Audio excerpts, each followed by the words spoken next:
Ngayon ay magluto tayo ng spinach. Dito ang tawag sa Turkey guys ay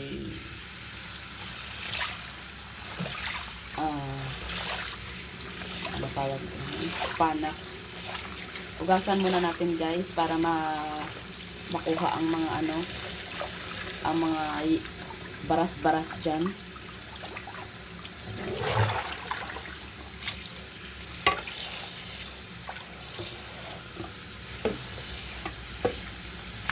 Dapat makuha ang mga baras.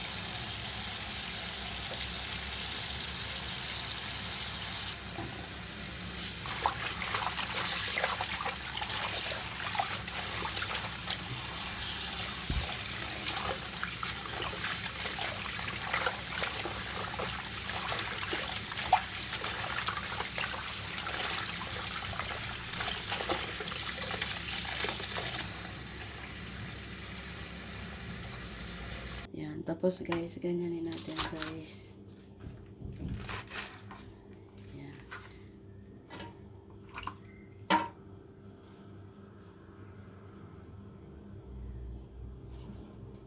Yan lahat ay ganyanin natin guys.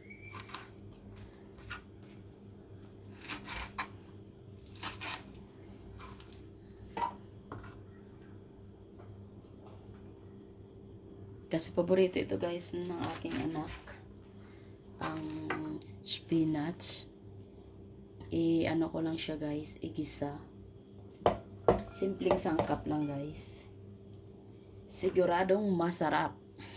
At healthy pa. Yan, ito na guys. Yan, isunod natin guys ang ating garlic.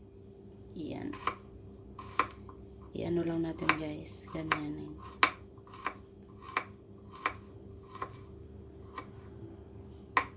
Yan. Yan, lagyan natin ng oil. Oil guys. Oil. Yan, nilagay ko na ang aking garlic.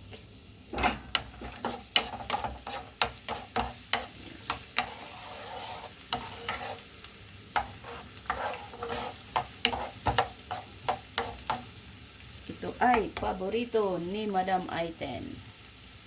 Ito ay madali lutuin guys. Simpleng sangkap, madali lutuin at healthy pa guys sa ating mga anak. At nasa atin na din sa matanda. Yan, ginlagay ko na siya guys. Umaapaw siya pero mag-ano siya guys, maano yan, maliit yan. Yan, kita nyo guys. Konti na lang siya guys. Tapos naglagay ako ng konting tubig guys. Yan. Para ano lang siya guys. Yan na po ang ating ano guys. Maglagay ako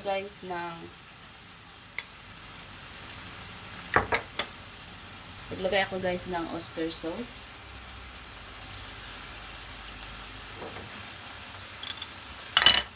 Tapos light soy sauce.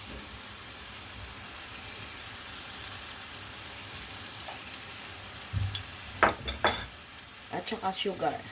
Yan po, ito po, konti lang guys, ilagay natin na sugar guys. Yan, at i-mix natin.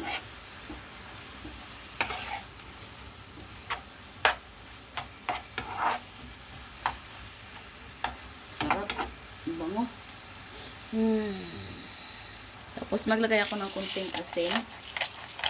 Depende sa inyo guys kung okay na yun ang lasa sa inyo na may soy sauce na. Huwag na yung lagyan ninyo ng asin. Tapos black pepper. Yan. Yan guys, ang ating ulam ay masarap. Halo-haloin natin guys.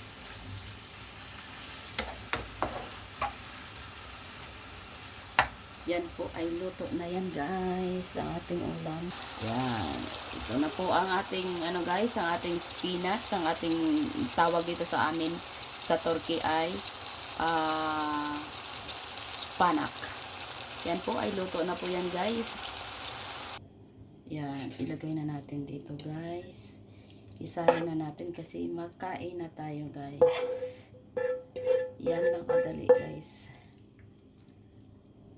Sobrang sarap ito guys. At healthy pa.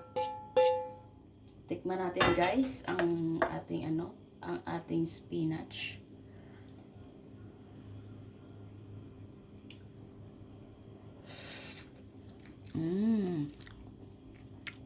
Ang sarap guys. Tara, kain po tayo guys. Bye bye.